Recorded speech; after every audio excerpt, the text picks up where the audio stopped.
वक्त कभी रुकता नहीं, तो चले वक्त के साथ। देश और दुनिया की सच्ची खबरों के लिए देखते रहें हर वक्त टाइम्स नेशन 24। दुनिया भर की खूबसूरती इसमें है कि अन्याय को खत्म किया जाए, अत्याचार को खत्म किया जाए। इसी एवज में आज प्रेस क्लब में कॉन्फ्रेंस मुनक्किद की है।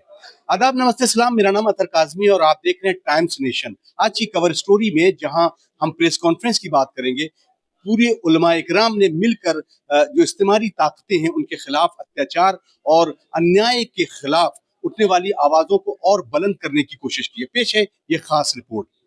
लखनऊ के यूपी प्रेस क्लब में शिया सुन्नी उलमा इकराम ने अमन इंसाफ तहरीक के बैनर तले एक ज्वाइंट प्रेस कॉन्फ्रेंस के दौरान दुनिया भर में जुल्म ज़्यादती खुसूसन अमेरिका व इजराइल और उसके इत्तेहादी मुल्कों के जरिए फिलिस्तीन, ईरान, इराक और दीगर मुल्कों के खिलाफ मुसलसल हमले, जाहिरियत और नाजायज़ कब्जे की शदीद अल्फाज में मजम्मत करते हुए आवाज़ एहतजाज बुलंद किया।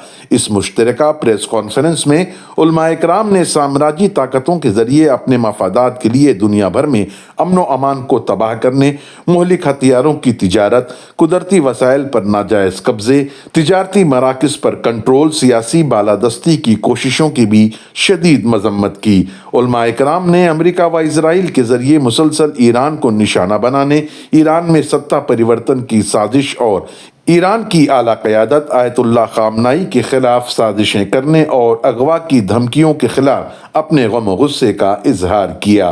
उलमा इकराम ने अक़वाम मुत्तहिदा की मुजरिमाना खामोशी पर भी आवाज़ एहतजाज बुलंद किया। देखिए, एक चीज़ होती है साइलेंट मेजॉरिटी। हम समझते हैं सबसे बड़ी मुजरिम साइलेंट मेजॉरिटी होती है। ये साइलेंट मेजॉरिटी अगर सामने आ जाए, बोलने लगे, तो दुनिया का हर जुल्म खत्म हो जाएगा। करबला का वाक़या जो हुआ साइलेंट मेजॉरिटी की वजह से हुआ है। साइलेंट मेजॉरिटी 12 करोड़ जो थे, कितने थे, सारे जमा हो गए थे करबला में। 30,000 या 50,000 का लश्कर था। आबादी कितनी थी? 12 करोड़। इसका मतलब 30,000 जुल्म कर रहे थे, 12 करोड़ खामोश थे। 12 करोड़ खामोश थे। साइलेंट मेजॉरिटी सबसे बड़ी मुजरिम साइलेंट मेजॉरिटी होती है। इस वक्त नेतन्याहू जुल्म कर रहा है उसके अलावा कितने मुल्क हैं दुनिया भर में? अगर सब के सब मिलकर उसके खिलाफ बोलने लगे, उसका बाइकाट हो जाए, तो अभी सारा जुल्म सितम खत्म हो जाएगा। अभी जुल्म खत्म हो जाएगा वहाँ के ऊपर। तो साइलेंट मेजॉरिटी जो होती है वो कहते हैं साहब हम तो साइलेंट है, हम तो निष्पक्ष है। दुनिया का सबसे बड़ा धोखा यही निष्पक्षता है। सबसे बड़ा धोखा निष्पक्षता है। क्या मतलब निष्पक्ष आप नहीं है, बल्कि आप जालिम के साथ दे रहे हैं उसको, उसकी हिम्मत अफजाई कर रहे हैं, उसको प्रोत्साहित कर रहे हैं आप उसको। तो सबसे बड़ा यही है। इस वक्त इतना जुल्म हो रहा है पाकिस्तान में, साइलेंट मेजॉरिटी यहाँ इतना जुल्म कर रहा है, साइलेंट मेजॉरिटी। हम तो कह रहे हैं सबसे बड़ा जालिम जो है वो साइलेंट मेजॉरिटी है, जो इजाज़त दे देती है, गुंडों को जो इजाज़त देती है। आप गुंडा को आए, किसी घर में मारपीट कर रहा है, 100 वहाँ पर घर मौजूद है और सबके साथ साइलेंट रहे, तो वो गुंडा खाली मुजरिम नहीं है, 100 घर भी मुजरिम है। किसी ने उसको मजलूम को नहीं बचाया। तो ये सबसे बड़ा धोखा जो दिया जाता है साइलेंट मेजॉरिटी के नाम से, ये सबसे बड़ा धोखा है। और इसमें साइलेंट मेजॉरिटी असल मुजरिम वही होती है। इसलिए नेतन्याहू जो जुल्म कर रहा है, मेजॉरिटी खामोश है। पाकिस्तान जुल्म कर रहा है, मेजॉरिटी खामोश है। अमेरिका जो है वो उठा के ले आया उसको अगवा करके, मेजॉरिटी खामोश है। इसका मतलब है जहाँ ट्रम्प मुजरिम है, वहाँ ये लोग भी मुजरिम हैं जो खामोश हैं। तो आलमी गुंडागर्दी फैली हुई है, इंटरनेशनल माफिया बन गया है। अलग अलग चीज़ों का माफिया होता है, तस्कर होते हैं, लेकिन ये नया माफिया बनाया गया है। दुनिया भर के जितनी मुल्क हैं वहाँ जो पैदावार है उसको लूट के ले जाओ, चल रहा पहले से। अब वो हर मुल्क पे जब चाहे कब्ज़ा कर लें। वेनेजुएला के प्रेसिडेंट को उठा लाए, जैसे गुंडे अगवा करते हैं, फिरौती लेते हैं। और अब वो धमकी दे रहे हैं मसलन ईरान को कि हम तुम्हें भी उठा ले जाएंगे। इनकलाब इस्लामी की जो रहबर हैं, कायद हैं, लीडर हैं, वहाँ की सबसे गवर्नमेंट के लिहाज से प्रेसिडेंट के ऊपर वहाँ होता है वली फ़कीह जिसे कहते हैं रहबर।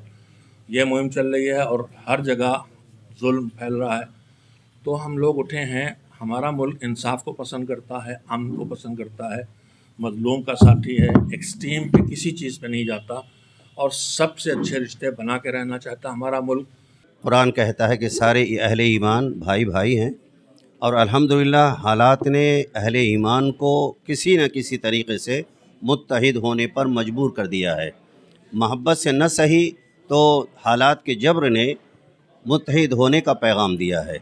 اس وقت پوری دنیا میں دیکھیں گے جو لوگ امریکہ کی حمایت کر رہے تھے اور پورا بھکتی کا مظاہرہ کر رہے تھے، اللہ تعالیٰ نے ان کے بھی دلوں کو کھول دیا ہے کہ وہ امریکہ سے کسی حد تک کنارہ کشی اختیار کر لی اور اپنے اپنے بیس کو، اپنے اپنے علاقے کو استعمال کرنے پر پابندی لگا دی ہے کہ آپ ہمارے ملک کے اندر آپ اس طرح کی کارروائی نہیں کریں گے، چاہے وہ خوف زدہ ہو کر کے کیا ہو۔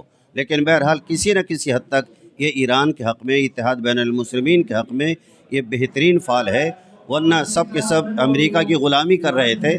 جو ٹرمپ کہتے تھے وہی پوری دنیا اور مسلم ممالک کرتے تھے، لیکن اب ان لوگوں نے بھی اپنا دامن چھوڑا لیا ہے، تو یہ ہمارے لیے خوش آئند ہے۔ ہماری یہ کوشش ہونی چاہیے کہ وقتاً فوقتاً ہم اپنے احباب سے جوڑتے رہیں اور آپس میں مشاورت کرتے رہیں۔ دنیا میں اس وقت تک انصاف اور امن قائم نہیں ہو سکتا ہے جب تک کہ تمام جو مذہب اور فرقے ہیں وہ آپس میں متحد نہ ہوں ظلم کے خلاف، ناانصافی کے خلاف۔ اس کے علاوہ جو ظلم کرنے والی طاقتیں ہیں، جو آتنکواد کو بڑھاوا دینے والی طاقتیں ہیں، جب تک ان کو کنٹرول نہیں کیا جائے گا یہ بد امنی اور ناانصافی ختم نہیں ہوگی۔ آپ یہ دیکھیے کہ جب وینزویلا کے صدر کو اغوا کر لیا جاتا ہے، اس کے خلاف دنیا میں ویسی آواز نہیں اٹھتی جیسی اٹھنی چاہیے۔ تو جب آپ ایسی دادا گیری کے خلاف، ایسی آمریت کے خلاف، ایسی ڈکٹیٹرشپ کے خلاف آواز نہیں اٹھائیں گے تو امن کیسے قائم ہوگا؟ اگر کوئی یہ کہہ رہا ہو کہ ہم ایران کے جو ولی فقیہ ہیں، جو رہبر ہیں، ان کا اغوا کر لیں گے اور دنیا اس کو کنڈم نہیں کرتی ہے، آواز نہیں اٹھتی اس کے خلاف، تو امن کیسے قائم ہوگا؟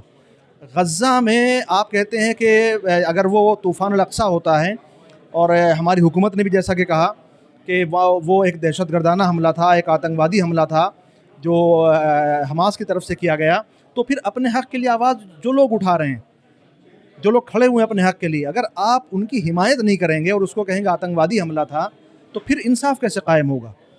جو دوسروں کی زمین پہ جا کے قابض ہو گئے ہیں، کیونکہ اس وقت ان کے پاس ایٹم ہے، ان کے پاس ٹیکنالوجی ہے، دنیا کی بڑی طاقتوں کا ساتھ ہے، لہٰذا ہم ان کی حمایت کر رہے ہیں، تو انصاف ایسے قائم نہیں ہو سکتا ہے۔ انصاف اس وقت قائم ہوتا ہے جب انصاف قائم کرنے کے لیے آوازیں اٹھ رہی ہوں، جو ظلم کر رہے ہیں ان کے خلاف ہم سیسا پلائی ہوئی دیوار بن کے کھڑے ہو جائیں۔ سب سے پہلے تو سب سے بڑا گنڈا جو ہے آج کی ڈیٹ میں پوری دنیا کے اندر وہ ٹرمپ ہے، اور ٹرمپ یہ ہندو مسلمان یا خاص طور سے سیاہ سنی کی جو لڑائی ہے وہ ٹرمپ کے تھرو یا اسرائیل کے تھرو، امریکہ کے تھرو یا ان کے تھرو یہ آپس میں لڑواتے ہیں، اس کے علاوہ ان کا کوئی کام نہیں، اپنا اسلحہ بیچتے ہیں اور مسلمانوں میں آپس میں نفرت پیدا کراتے ہیں۔ دیکھیں، اسلام کا بھی قانون ہے اور ہندوستان اسی مزاج پر جی بھی رہا ہے، اور وہ قانون ہے جیو اور جینے دو۔ اسی قانون پر آنا پڑے گا، چاہے کوئی کہیں کا بھی استعمار ہو، امریکہ ہو کہ اسرائیل ہو۔ اور اسرائیل و امریکہ جو دوسروں کی زندگیاں چھین کے جینا چاہتے ہیں، تو ایسا کبھی نہ ممکن ہے، نہ ممکن ہونے دینا چاہیے۔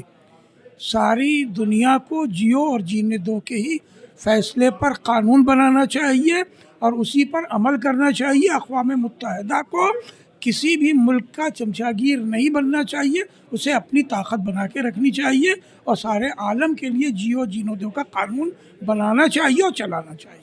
اس موقع پر علماء کرام نے ایران کی قیادت کے خلاف ہر قسم کی سازشوں کو بند کرنے، بین الاقوامی قوانین کی کھلی خلاف ورزی کا حساب کرنے، جنگی دھمکیوں کی بجائے سفارتکاری اور بات چیت سے مسئلے کو حل کرنے کا پرزور مطالبہ کیا۔ یہ رپورٹ بتاتی ہے کہ کیسے انیائے کے خلاف ہر ایک انسان کو اپنی آواز کو بلند کرنا ہے۔ خاص طور سے ہم پترکاروں کا یہ خاص وتیرہ ہونا چاہیے کہ ہم اپنی قلم اور اپنی زبان سے انیائے کے خلاف آواز ضرور بلند کریں۔ اطہر کاظمی کی یہ خاص رپورٹ، ٹائمز نیشن، لکھنؤ۔ دیکھتے رہیں ہر وقت ٹائمز نیشن 24۔